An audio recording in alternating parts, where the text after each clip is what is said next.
we're doing today is finishing up celestial assumptions, talking about the structure and hierarchy of things in the heavenly realm, the celestial realm, finishing this up with the lowest class of celestial beings, angels, this morning.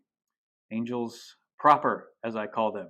The real meaning of angels, not what has been popularized, not what has been Hollywoodized, what the scriptures are actually telling us about angels. They're messengers of God. So we've been looking at the hierarchy of heaven, and we've seen it a few different ways already. If you structured it from the top down, you could do something like a pyramid. God, Yahweh, is at the top. The sons of God and the divine council are directly underneath him. And then last week we looked at the cherubim / seraphim, same thing. But they're not technically on the hierarchy because they have no governing power, but they guard the presence of God, the sanctity and value and worth of God. And so they mark out God's inner circle from his outer circle, but his entire counsel can be said to be the inner circle and the outer circle. The angels would be on the outer circle, outside the cherubim. Another way that you could look at it, that Dr. Heiser's part of the video showed us, is that hierarchically there's structure to the heavenly order. We've already seen that God made the earth to have order and to have structure to it. So it shouldn't surprise us that the world he had in existence before the physical world has order as well. If you exclude the cherubim, who have no governing authority, then Yahweh at the top, the sons of God, and then directly under him, the angels. So three main categories. So here's God and a little doodle of his divine counsel. Here's a little doodle of the seraphim, at least a picture of the burning ones in Isaiah 6. They're called cherubim everywhere else, but they guard the presence of God. And so let's specifically review some of these details. Yahweh is the sole and holy, uncreated celestial being, what we typically refer to as a God. He sits enthroned as the Most High authority in the celestial realm and the terrestrial realm. He's king over this entire non-physical universe. He's king over this entire physical universe.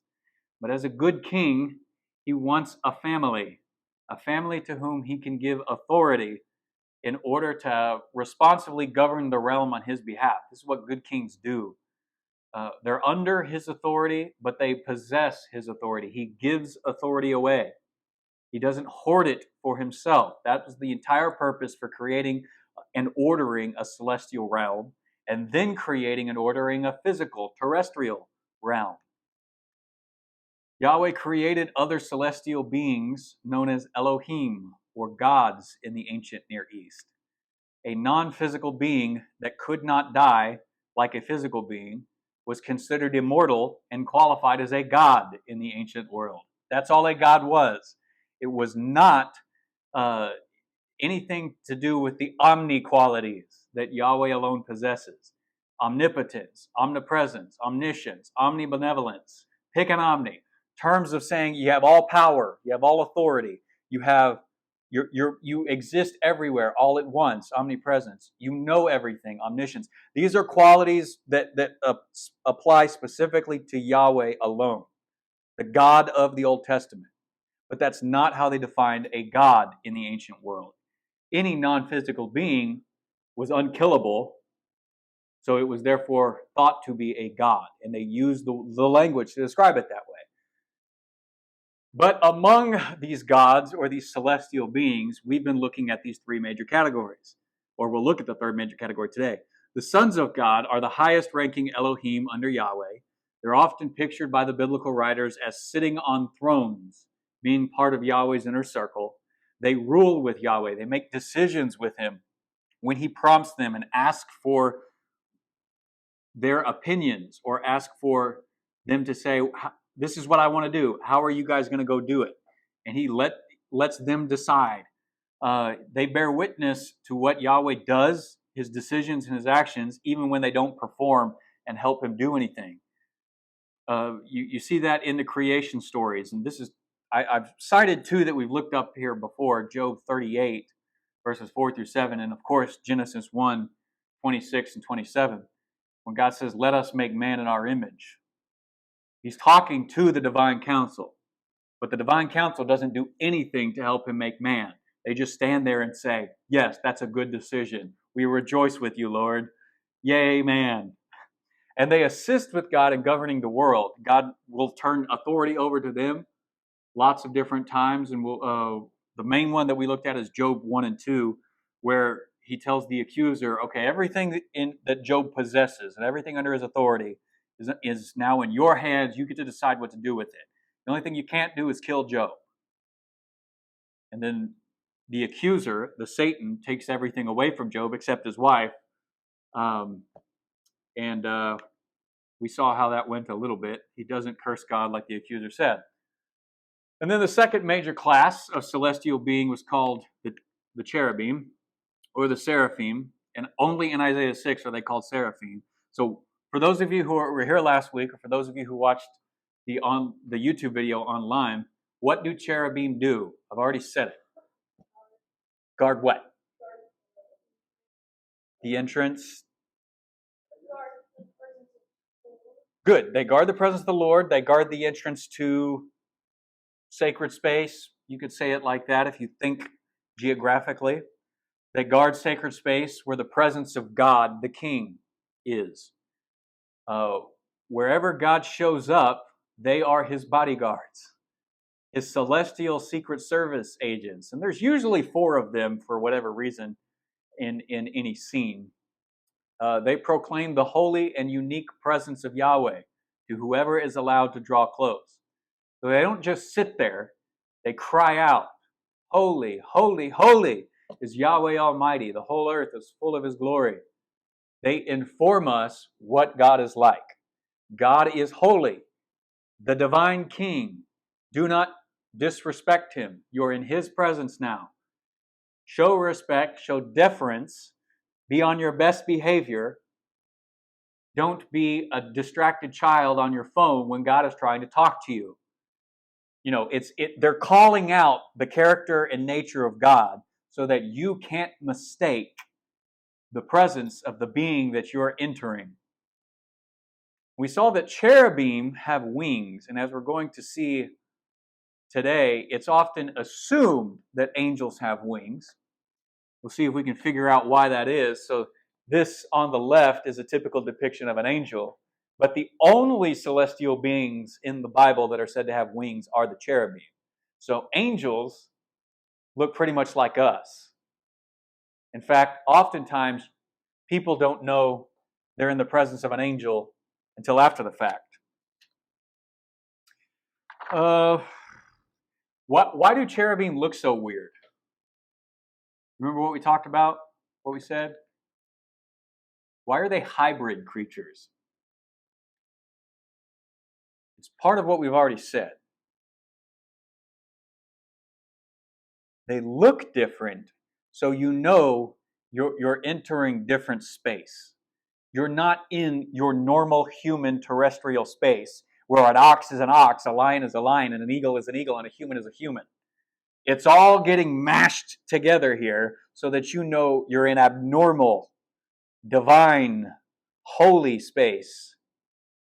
If you can't tell by them calling out that you're in the presence of a God who is holy, holy, holy, look at them and you can see this isn't normal. I'm clearly not in a normal space. But it's their responsibility to do that. That's not the responsibility of angels. So, here's our big idea for this morning. Talking about angels proper, here's what you need to know. Within the heavenly hierarchy of the celestial realm are a group of Elohim, commonly referred to as angels, which just means messengers. These celestial beings are of lower authority than Yahweh's sons, right? The sons of God, that title. These messengers do essentially what messengers of any king's court would do in the ancient world. They run messages, or they perform specific tasks set out by the king and his court. Angels are the ones who come and go from heaven and earth to talk to people and to carry out the necessary tasks on earth. They don't stick around, but they're usually the most visible and active ones on earth. Prophets are usually taken into divine courtroom scenes outside of strictly terrestrial places. But angels are beings from that realm that come here to talk to us. So let's spend about 2 minutes and let's watch this video. We've been talking about spiritual beings in the Bible, and we've looked at how God is in the heavenly realms, but not by himself. There's a whole staff team that the Bible calls the divine council. But in the Bible, there are still more beings in the spiritual realm, like the cherubim and also the angels. Now let's talk about angels. I'm way more familiar with them, human-like figures with feathery wings. No, wait, stop. Angels in the Bible don't have wings. What? No wings? No angel wings. In fact, angels are often mistaken for people because they look like us, just a bit more impressive. But the cherubim have wings. Yeah, and the angels are different because they have a different purpose. Okay, which is? Well, humans can't just march into God's realm, so God will reach out to us, and he often does so through these spiritual ambassadors. So angels are like spiritual messengers. Yeah, in fact, that's what the word angel means, a messenger. Right, this happens a lot in the Bible, like the angel who tells Mary she's pregnant with Jesus. Yeah, and then the other main role of angels is to perform missions on God's behalf. Sometimes they rescue people from danger, like when Peter is released from prison. And there's some really cool angels, like Michael and Gabriel. Yeah, the name Gabriel means God is my power, and Michael means who is like God. But also notice, these names point to God, not to the angels. Like humans, the angels are images of God's presence and power. But still, how cool would it be to meet an angel? Yeah, and maybe you will, and maybe you already have. But no one in the Bible is ever encouraged to go looking for angels, and when angels do show up, people are usually puzzled or freaked out. So, angels are really awesome, but they play a supporting role in the Bible. Yes, because God's ultimate purpose is to bring humans back into his presence in a reunited heaven and earth. And in the meantime, he uses angels to guide and to serve his people. Let's talk about the obvious but the often overlooked facts about angels and just the human and non-human world in general. The obvious, as they said on the video, we cannot get to the realm where God and his celestial family live. God and his celestial family can come to us, but we can't get to them. That's your starting point. You will never be able to use your senses or the scientific method to be able to observe God and the celestial realm because they're celestial beings. They don't have physical form. They don't take shape. They're not made of matter. And the world in which they live is not a physical universe. So you'll never be able to get there building a rocket ship, any of that stuff. So the celestial beings who most commonly appear to people in the Bible are the low-ranking messengers of the heavenly hierarchy, aka angels. The word angel is essentially a job description for those who perform specific missions and tasks, including delivering messages on God's behalf. And if we looked at a bunch of examples throughout the scripture, we'd take all morning. But let me just mention two major ones so that you can see two examples of them doing just this. In Acts chapter 12, the first 7 verses, Peter is in prison. And he's in prison because he's been going around proclaiming that Jesus is the Messiah in the Jerusalem area. And so the Roman governor has locked him in prison, and an angel comes to release him from prison. And it's the middle of the night. Peter's attached with chains to guards on either side of him. He thinks he's asleep. The story actually makes this point. He thinks he's asleep and he's just dreaming. And it's not until the chains have fallen off and the angel says, "Follow me," and he gets up and he walks out and he's outside and the angel says, I forget what he says, go back to doing what you were doing before you got thrown into prison, basically. And then the angel disappears and then he's standing there all alone and he's not in prison anymore, and he realizes, oh, this wasn't a dream. An angel actually came to get me out of prison. So the angel was performing a specific task. Go release Peter from prison.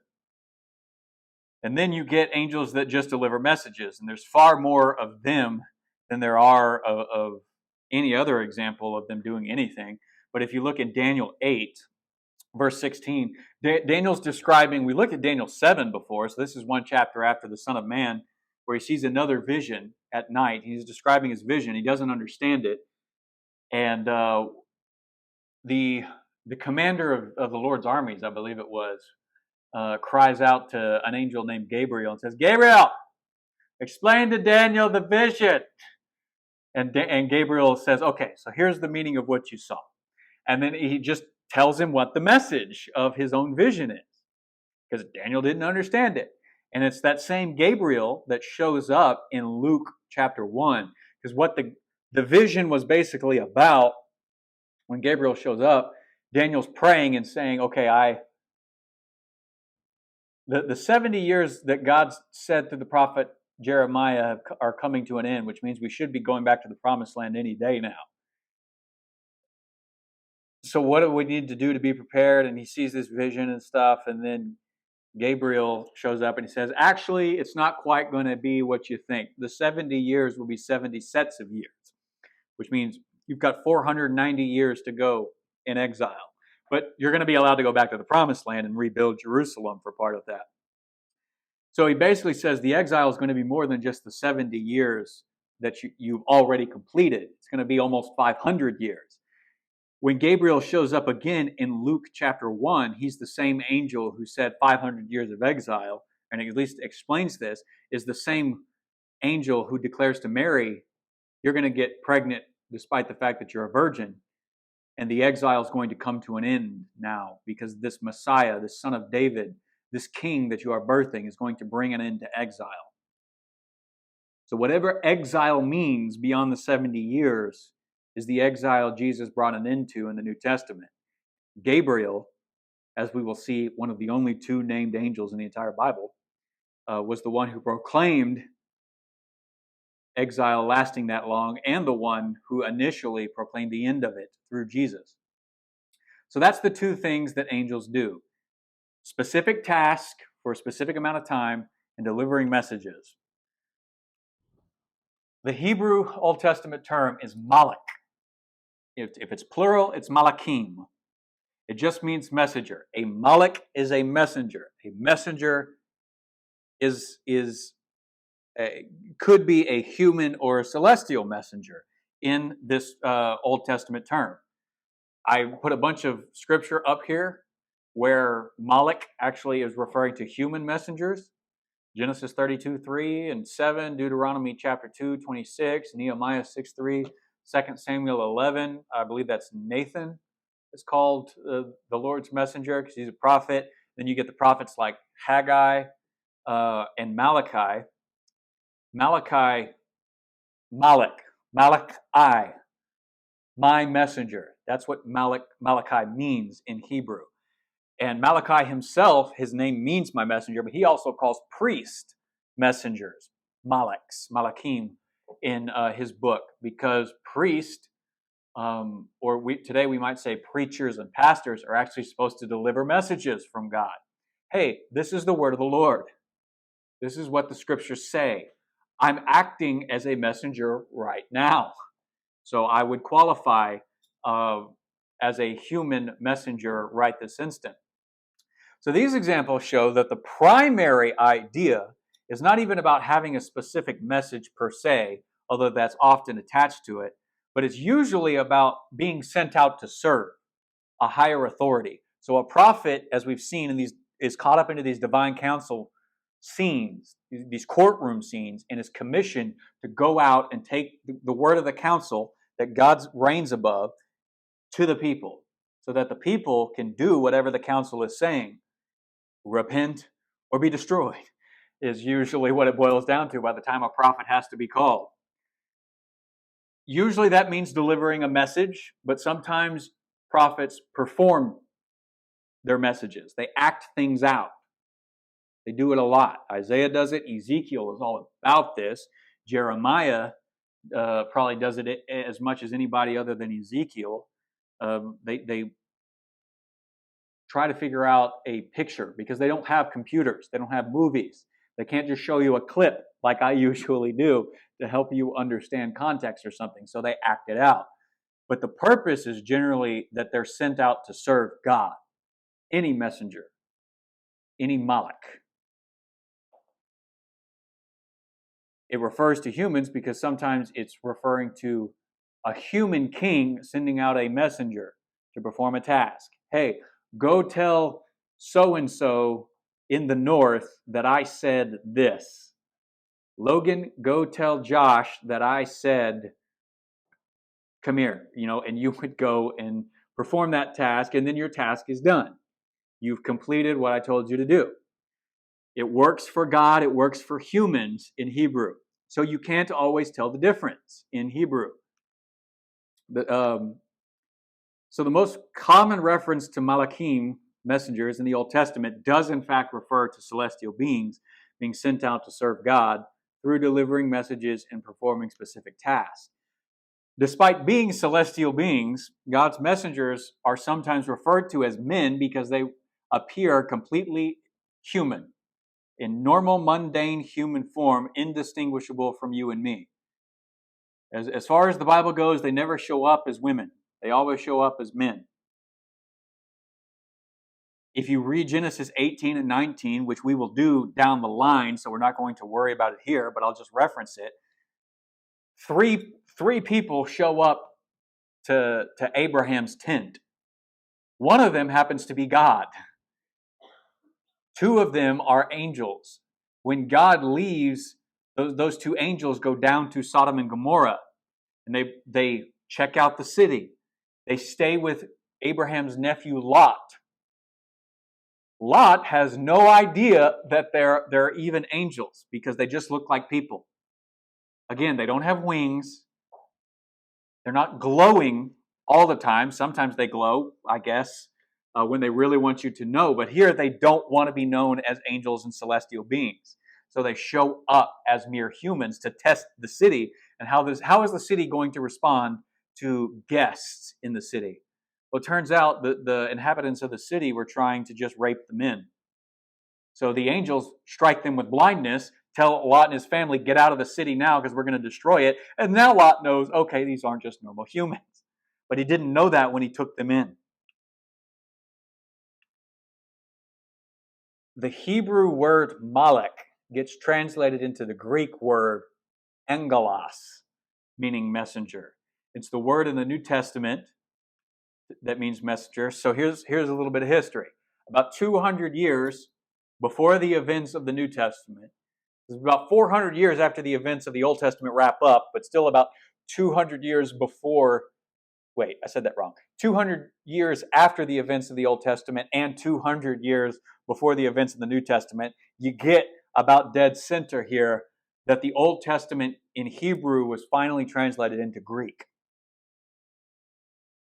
It was translated into Greek because Greek was the imperial language of the day. Alexander conquered about 333 BC in the ancient Near East, and he made Greek the imperial language that united the end of the empire from coast to coast. So everybody spoke Greek, and most of the Hebrews are still living in exile. They don't read or speak Hebrew. So it finally dawned on these people, if we're going to teach our Jewish brothers and sisters the scriptures, we need the scriptures in their language. So what language does the most people speak? Greek. So let's put the Bible from Hebrew to Greek. They called it the Septuagint, which meant 70, and there's a reason for that for another day. So they translate it into Greek, and the word malak gets translated into angelos. What word comes out of angelos in English? We transliterate the word to angel in English. So we're kind of lazy. English is a lazy language.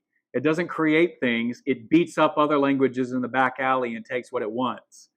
In this case, it takes the word angelos and just makes it angel. Yeah, it's pretty lazy if you ask me. Why don't you just, Anyways, I won't harp on that. So when we speak in English, the word angel is usually telling us that we're dealing with celestial beings and not human messengers. The point that I want to make to you is that that wasn't necessarily the case for biblical writers. If you use the word angels, or you use the word malak in Hebrew, were you talking about a human or a celestial being? And you didn't always know right off the bat. And you might actually have to do some investigation into a situation, into a story, even when you're reading the Bible. Does it translate it messenger, or does it call it something else? Most of the time, our English Bibles are just going to, even in the Old Testament, translate Malak as messenger, and you're going to have to ask yourself, is this a celestial being or is this a human messenger?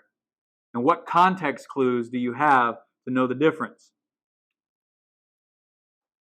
The video made a good point. There's only two celestial beings in the Bible who have names given them. Now, there's dozens of celestial beings that we see in various scenes.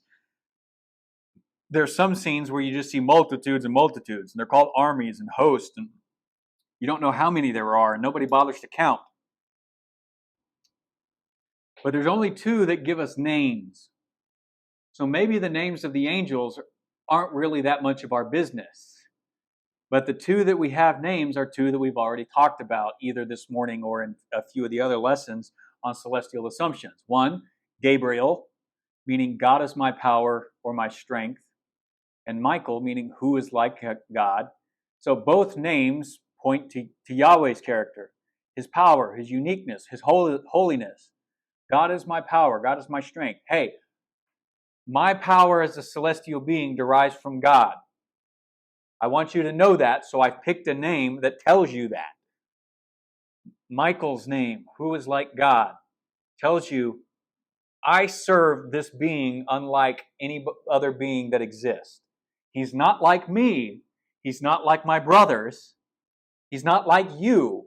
He's only like himself. Who is like him? The implied question, no one. God is holy, completely and utterly unique and above every other being, even every other being in the celestial realm. So the only two names that we get of any angels in the Bible are actually supposed to direct us to God, not towards the angels. And this is just like what I told you last week about the cherubim. The point of the cherubim is not to get distracted with the cherubim. Oh, they look so weird. What's that about? Well, there's a pretty simple explanation. It's a job description put in physical form. Oh, they have names. They must be important. Well, no more or less important than any other celestial being in their category. The purpose of their names is so that you learn something about God. The purpose of learning the celestial heavenly hierarchy is so that you know something about God. God orders the celestial realm hierarchically. People have responsibilities. Celestial beings have responsibilities too. What is your responsibility to God? Maybe if you look at the celestial hierarchy, you can discern something about who God is and start learning how earth is ordered in a very similar fashion and figure out your place within it. Because if you know your place and you fulfill your place in God's terrestrial order, you will be a lot happier with your life. Whatever we can glean and glimpse about cherubim or about angels, about any celestial being, even the sons of God, it's not so that we can be distracted by them, but so that we can know about the God and the King that they serve and orient our lives on earth to submit and obey the King that the celestial powers do in heaven.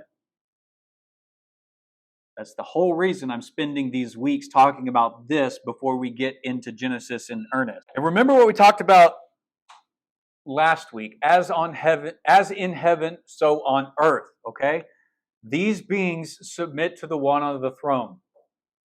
So maybe you actually want to know something about the one on the throne. Heaven and earth together are meant to be one. United, touching, connected, celestial and terrestrial, non-physical and physical. One is higher and more authoritative than the other. We live in the lower realms. But they are all united by the reign of King Yahweh, the creator and the God of both realms. And the image bearers of both realms are meant to submit and carry out his will together. You're meant to be part of the council. And when Christ returns and raises us from the dead, he will rebuild his council with you in it. If you are in fact worthy, if you have submitted to the king in this life now, you will sit on a throne like the sons of God, and you will stand in God's council, in his inner circle. And you will be allowed to make decisions for how earth is going to be restructured and reshaped as God has renewed it. This is all stuff in Revelation that ends exactly where the Bible begins, with God creating, and in Revelation recreating the world, and God building heaven and earth together to touch one another. I mean, at least it's meant to be that way. But as we're going to start in 2 weeks, because we're not going to have any lesson next week after we get back from camp. In 2 weeks, we're going to start with the rebellions. When a certain celestial being called the serpent decides he doesn't want humans to be part of God's council or inner circle. He doesn't like the physical realm, maybe. And so, maybe he wants God to destroy them. Well, he knows if he gets them to eat a fruit that God called forbidden, he'll kill them. Interesting. And that first celestial and terrestrial rebellion led to a second in Genesis 6 and a third in Genesis 11, until such a time as the one sitting on the throne decides to actually do something about it in Genesis 12 and call Abraham to start rebuilding humanity and rebuilding a new heaven and new earth that won't even take place until Revelation 21 and 22 are fulfilled and the council is reconstituted. All of that done by his celestial and human representative, Jesus. So let me try in the last 5 minutes here and give you an example from a very good book as to how you can think of heaven and earth structured together. How many of you have read The Lord of the Rings, or at least watched the movies? Read the books? Read The Hobbit? Okay. James, you're no longer my favorite. Reagan's on top, okay? Has anybody ever read The Lord of the Rings? Okay. A little bit, it's a start. You're young, there's time. Well, have you ever heard of his book, The Silmarillion? So if The Lord of the Ring tells the story of what's happening in the third age of Middle Earth, the Silmarillion tells what happens in the first age, with elves and men first being created and born, and the elves constructing something called the Silmarillion, and the first Dark Lord, Morgoth, Melkor, stealing the Silmarillions and fleeing to Middle Earth, and the elves leaving the divine lands of eternal life and coming to Middle Earth to wage war against Morgoth. But before all of that, Professor Tolkien tells us a couple of short stories about the creation of the world that he calls Arda. This is the beginning of the Silmarillion. There was Eru, the one who in Arda is called Ilúvatar, and he made first the Ainur, the holy ones, that were the offspring of his thought, and they were with him before aught else was made. And he spoke to them, propounding to them themes of music, and they sang before him, and he was glad. Then Ilúvatar said to them, of the theme that I have declared to you, I will now that ye make in harmony together a great music. And since I have kindled you with a flame imperishable, ye shall show forth your power in adorning this theme, each with his own thoughts and devices, if ye will. But I will sit and hearken and be glad that through you great beauty has been wakened into song. So Eru, Ilúvatar, the big one in the center of that picture, creates spirit beings that Professor Tolkien calls Ainur, the holy ones. So a celestial being creates a bunch of other celestial beings and said, sing a song. And the celestial beings, the Ainur, sing a song. But when they were come into the void, Iluvatar said to them, behold your music. And he showed to them a vision, giving to them sight where before was only hearing. And they saw a new world made visible before them, and it was globed amid the void, and it was sustained therein, but was not of it. And as they looked and wondered, this world began to unfold, and it seemed to them that it lived and grew. And when the Ainur had gazed for a while and were silent, Iluvatar said again, behold your music, this is your minstrelsy. And each of you shall find contained therein, amid the design that I set before you, all of those things which it may seem that he himself devised and added. So Iluvatar, says, I want you guys to sing a song. And then after they sing the song together, he says, look what your song actually did. They helped Iluvatar create the physical world and everything in it. Are you starting to see what we've talked about with Genesis and the celestial beings in Tolkien's own mind here playing out? This is a fictional story. It's called the Ainu Lindale. It's a short story it's called the Song of the Ainur, the music of the Ainur. How Eru creates the world. This is the last part of this we'll read. While the Ainur were yet gazing upon the vision, it was taken away and hidden from their sight. But they had become enamored by the beauty of the vision and engrossed in the engulfing of the world, which came there to be into being. And their minds were filled with it. But Iluvatar called to them and said, I know the desires of your minds, that what ye have seen should verily be. Therefore I say, Ie, let these things be, and the world shall be, and those of you that may go down into it, if you wish. And suddenly the Ainur saw afar off, as it were, a cloud with living heart to flame, and they knew that this was no vision, but that Iluvatar had made a new thing, Ie, the world that is. Later the elves will call it Arda, the earth, the world. And so Iluvatar says, any of you who wish to go down into the world may be a part of it.